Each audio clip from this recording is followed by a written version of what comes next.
Hi, my name is Harry. I shook cowbells for the first time with one family, Boxing Day, and we won. We killed them. We killed them.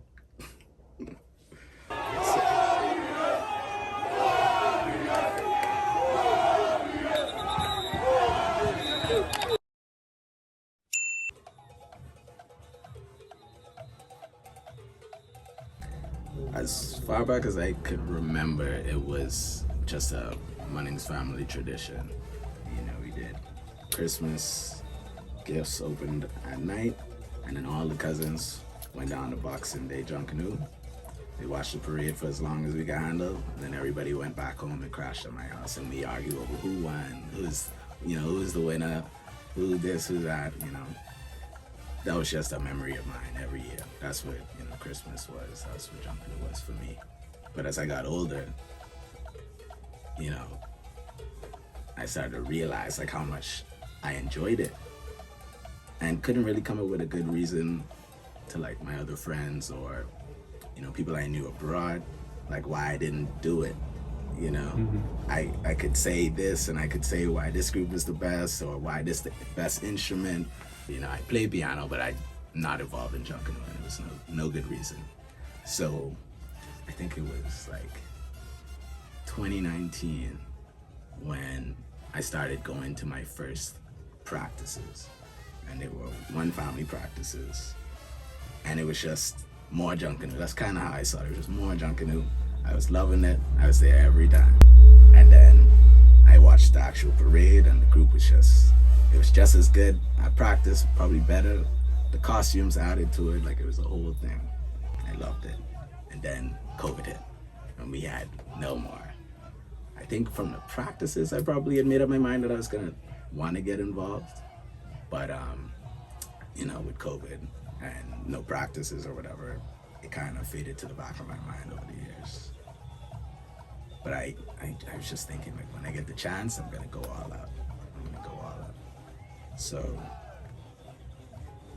it was very late, but 2022. I want to say like October. I think I caught a video somewhere of a practice that I missed, and all the feelings came back. I was getting excited about it all over again. And it's such a random story because I was sitting in a barber chair, just, we were talking about whatever stupidness we were talking about in the shop. And I interrupt everybody's conversation to ask the whole shop, anybody know anybody in Junkanoo I would rush? This year, I'll do whatever. I really want to be a Bella, but I'll do whatever. And for whatever reason, they all started to cooperate, and everybody's checking this contact, texting this person. Finally, my barber gets, he passes me a phone number. I gotta call this guy, he gives me another number. I call this guy, he gives me another number. I'm trying to trace it all back, like, hi, I'm Harry. This guy gave me a number, this guy gave me that number.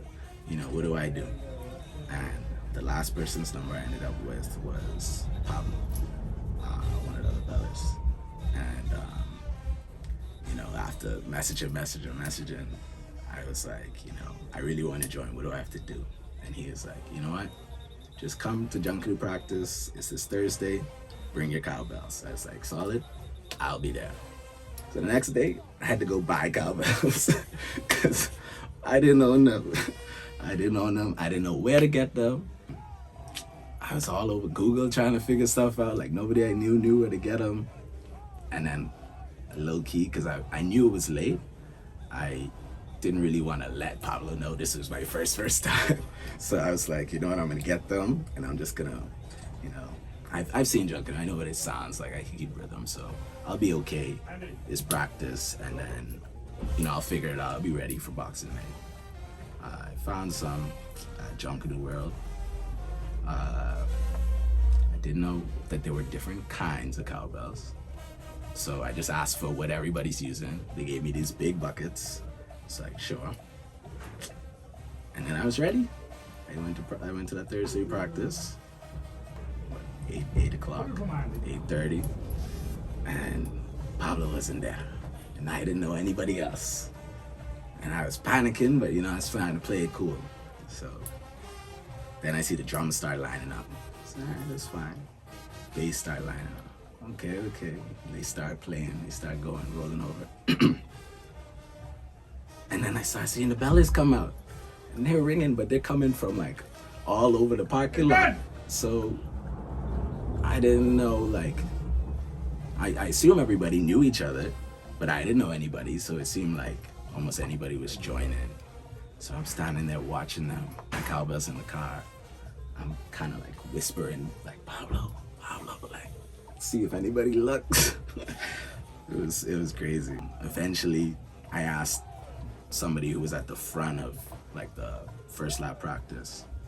Like, I told him, I'm looking for this guy. This is my first time. I was trying to join. Like, my cowbells are in the car. Like, I could join right now. And he said, go get them. Ran to the car, ran back.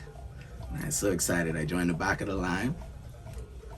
And they started ringing. Like, my life depended on it. I was ringing. And I sucked so bad. It was so... That's the first time I've been bad at something like that. And like, it was public. You know, everybody's watching the practice. I'm in the back of the bass drums and I could see them give me that like look over the shoulder. So when they look over the shoulder, I look the other way like, yeah, y'all hear that? They sound crazy. Whoever that person is. Man, that was embarrassing. But at least it was just a half lap. So I said, okay, whatever, first day done. I didn't know that there were 2 laps in the practice. So in that break, Pablo came, introduced himself. He said, cool, you know, I'll make sure you're straight. And then when everybody lined up, and then the whole crowd, like all the public came, which I wasn't expecting. Pablo was at the front and I was at the back. So I was by myself again. And oh, man, that was bad because, you know, the rollover started and everybody was recording. And I was excited, but I just was like, okay, let's try this again. Like, I know what I need to do. Let me make the adjustments. It started ringing. It was probably worse than the first time. Like, it was just offbeat. I couldn't figure out why. Like, I could see them looking at me. The drummers would look at me and try and beat the drum and like give me the rhythm, pick it up. And I was like, that's what I'm doing. Like, it's not working. It's not working. And that was kind of humiliating, but to be honest, I was having so much fun. Like, I didn't really care. I was having a lot of fun. What was nice, and probably a big part of me going back, was like a lot of the other bellers who were nearby would turn around and kind of ring the bells in front of me so I could try and copy their hands. And it wasn't helping, but like, I appreciated it, you know? They weren't like, get out this line, like, go in the crowd, go home, which is what I thought was gonna happen, but, you know, they were really trying to help me get the rhythm. And so every now and then, it happened like 3 times where someone was like, you know, you're off. A beller would come and like pull me to the side and be like, we got you. Just copy my lead. Do this. Yeah, so I felt like I had some help. You know, it was tiring, ringing for what, it was like 60 minutes, 70 minutes, something like that. But you know, I wasn't, even though it was my first time, I didn't know anybody. I felt like I wasn't alone that time. So that was nice. And like, I could deal with the looks. I knew I was bad, so it was fine, but I'm like, I'm gonna keep going to practice, I'm gonna get better. I was determined. So once I survived that first practice, I think Pablo introduced me to the lead beller, said, you know, he wants to join, he wants to rush for Boxing Day. Oh yeah, my first practice was November 4th, so late, yeah. So he looked, when the lead beller saw me, saw that I wanted to join, I think he looked at me, he was like, you mean next year?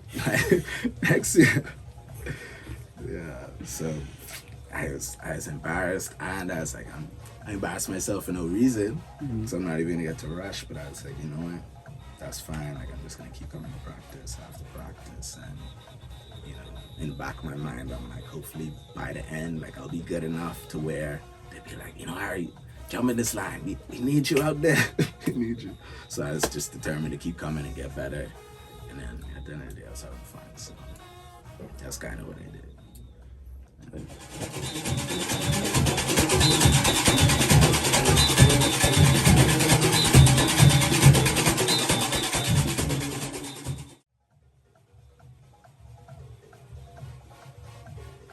So, yeah, my first practice was November 4th.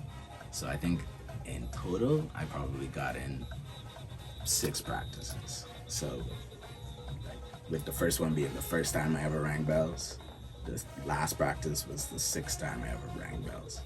And, you know, through the middle of it, through the middle practices, in between, I try to talk to everybody and see like what their advice was or techniques were, anything I was willing to do anything basically to get better. So I was taking all the advice I could. And the first really helpful thing was to switch bells, to switch from those big buckets to like a slightly smaller set that was much more manageable. You know, I could keep ringing them. Yeah, basically, just like that. So I could keep ringing them for the whole practice. So that helped a lot. And then the next really, really helpful thing I got was people were telling me to like stuff socks in the cowbells. Because I couldn't ring my bells at home. I couldn't ring them in the house. But if I stuffed socks in the bells, I could practice ringing them. And they wouldn't make any noise. So I want to say this wasn't until the end that I tried it because I was desperate. Like I said, we were getting right up to Boxing Day and it still wasn't like clicking for me. I don't know why. But right before my last practice, that last week, I put the socks in the cowbells and I put my headphones in and I put on like just One Family CDs over and over again, and I listened to the whole thing and just rush in the mirror and pretend like they were ringing, you know? So I did that and it felt good, but in my mind it always felt good at home and then sounded another way in practice. So it really wasn't until my last practice, the last practice One Family had, when everybody was there, that it clicked. And like, it just started to make sense. It was just, I was there with the music, I was there with the timing, you know. After practice, these ladies would normally come to me and be like, you know, you're getting better, you're getting better, just keep at it, you know, and it was encouraging. But I remember after that last practice, I had a lot of people coming up to me and be like, you know, you've come from far, like, you've done a lot better, you sound really good. And like, I could feel it, like my confidence was there. I was ringing with timing, you know, rang the whole parade, or rang the whole practice. When the music stopped and it was just the drums and the bells, I was still ringing, like I was ready to ring. Like after that, like, you know, it was a whole different thing. It's a whole different thing. So it really wasn't until the last practice. So I was pretty anxious. I was trying everything. Like, man, the amount of times I would drive up and down the highway, like the airport road, blasting Junkanoo music with my cowbell, just one hand on the steering wheel and one bell, and I was just ringing and ringing. And man, I don't know how I didn't go deaf, but like, you know, I was just I gotta do everything I can. And all of that paid off at the last practice. That's when it clicked.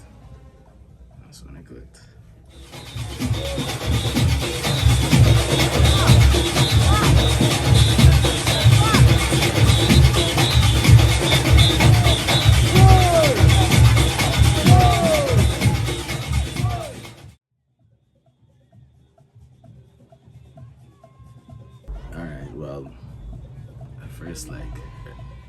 First thing I made being part of it a little difficult was, you know, coming from the outside in. My family isn't really involved with any particular groups like that, so when I wanted to get involved, I really didn't know how. I didn't have any starting place. You know, I could look up maybe Facebook groups of the orgs, but it didn't really seem accessible for me. It was like a crew I didn't know about, basically. I didn't know how to get invited to the party. It felt like, you know, I guess this is more so with, or more on being accessible, like when I was trying to learn about different cowbells or what kind of cowbells I needed. You know, I wanted to do my own research first to try and sound a little knowledgeable, but there was not much I could find online about it. Everything I could find was mainly, you know, past parades, past practices, a couple, you know, performances here and there, but you know, I felt like there was like a lack of resources, I guess, for someone who is new and wants to get involved, doesn't really know how. You just kind of got to sit on the sidelines unless you bump into the right person. But what I found was, it's not that it was not, the information wasn't out there, it's just maybe it wasn't documented so clearly online or something. It wasn't so available online. Because once I got involved, then it was like you were flooded with information. This is how this is done, this is where the practices are. You know, I knew we make our costumes, but I still, for whatever reason, thought like, you know, I was gonna basically, or everybody pays somebody to build their costumes, you know. You know, all of that was new to me, and all of that, once I got involved in the practices, you know, everybody was very, very good about pointing me in the right direction, I'd say. So it's kind of,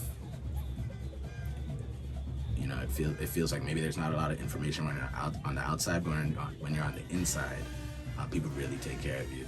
So, you know, it was no secret that I was new, you know, but people would recognize my face from the practice, and, you know, me showing up at the different shacks, you know, they'd make sure that I knew that this is how a costume is built. You know, first you cut it out, and then it's wired up, and people would always ask, at practice, you know, how's your costume coming? How's this coming?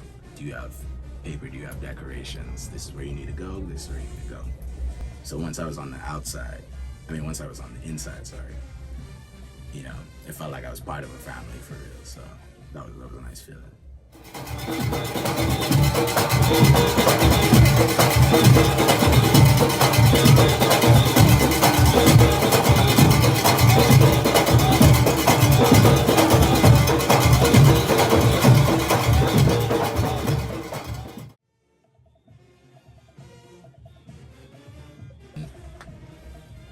I feel like the more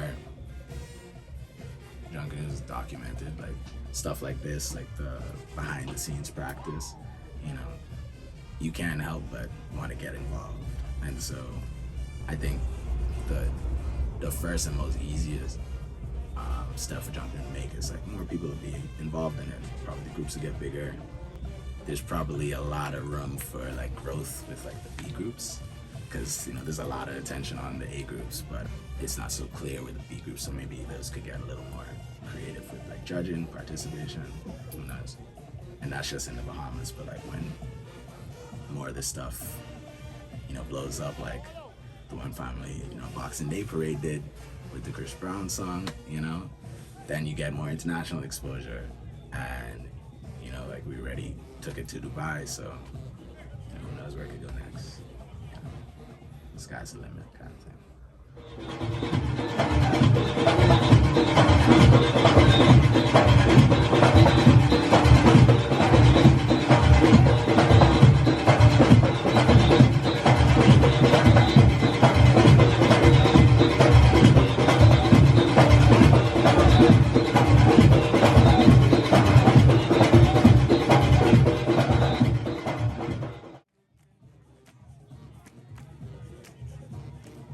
yeah. I definitely will be back. I don't know how I can let another parade go and not be involved. You know, like I said, I always used to watch Boxing Days. And this year I was going to do both, but I was dead after the Boxing Day parade. I didn't make New Year's parade, but I was able to watch it. And man, when I saw one family passing by, all I could think was like, my cowbells are in the car. Like, I could jump this barricade and ring right now. I'm ready. So I know, like, I can't let another parade go by and me not be involved. And now it's kind of taken on a bigger meaning. You know, it used to just be my family and I at the parade, but now, you know, there's so many people involved just in the one family group that, you know, I'm going to be active with meeting every week, you know, staying up late hours, battling, putting these costumes together right at the last minute, you know, driving up and down looking for feathers, all of that, you know, that was stressful, but that was fun, and you know, there's something I'm looking forward to again next time. And so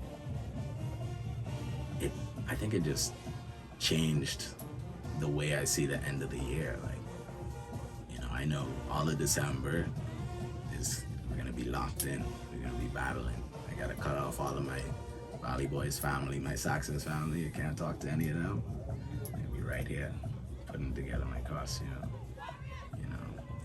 And then hopefully this year I'll be a little more better prepared so I can